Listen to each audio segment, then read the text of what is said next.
This is what happened during the time of Xerxes.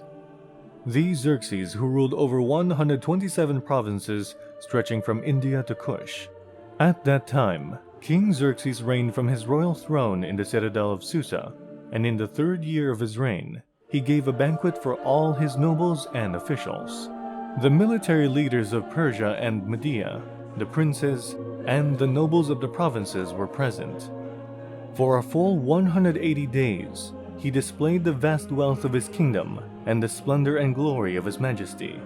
When these days were over, the king gave a banquet lasting 7 days in the enclosed garden of the king's palace for all the people from the least to the greatest who were in the citadel of Susa. The garden had hangings of white and blue linen, fastened with cords of white linen and purple material, to silver rings on marble pillars.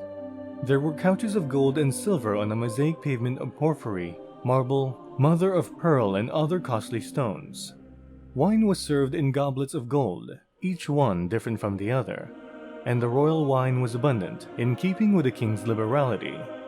By the king's command, each guest was allowed to drink with no restrictions, for the king instructed all the wine stewards to serve each man what he wished. Queen Vashti also gave a banquet for the women in the royal palace of King Xerxes. On the 7th day, when King Xerxes was high in spirits from wine, he commanded the 7 eunuchs who served him, Mehuman, Biztha, Harbona, Bigtha, Abagtha, Zathar, and Carcass, to bring before him Queen Vashti, wearing her royal crown, in order to display her beauty to the people and nobles, for she was lovely to look at. But when the attendants delivered the king's command, Queen Vashti refused to come. Then the king became furious and burned with anger. Since it was customary for the king to consult experts in matters of law and justice, he spoke with the wise men who understood the times and were closest to the king: Karshena, Shethar, Admatha, Tarshish, Meres, Marsena, and Memucan, the 7 nobles of Persia and Media who had special access to the king, and were highest in the kingdom. "According to the law, what must be done to Queen Vashti?" he asked. "She has not obeyed the command of King Xerxes that the eunuchs have taken to her."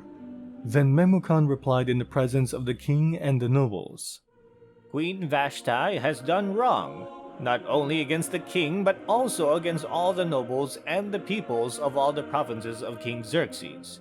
For the queen's conduct will become known to all the women, and so they will despise their husbands and say, 'King Xerxes commanded Queen Vashti to be brought before him, but she would not come.' This very day the Persian and Median women of the nobility who have heard about the queen's conduct will respond to all the king's nobles in the same way. There will be no end of disrespect and discord. Therefore, if it pleases the king, let him issue a royal decree and let it be written in the laws of Persia and Media, which cannot be repealed, that Vashti is never again to enter the presence of King Xerxes. Also, let the king give her royal position to someone else who is better than she.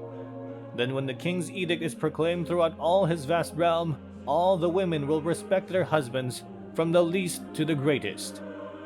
The king and his nobles were pleased with this advice, so the king did as Memucan proposed.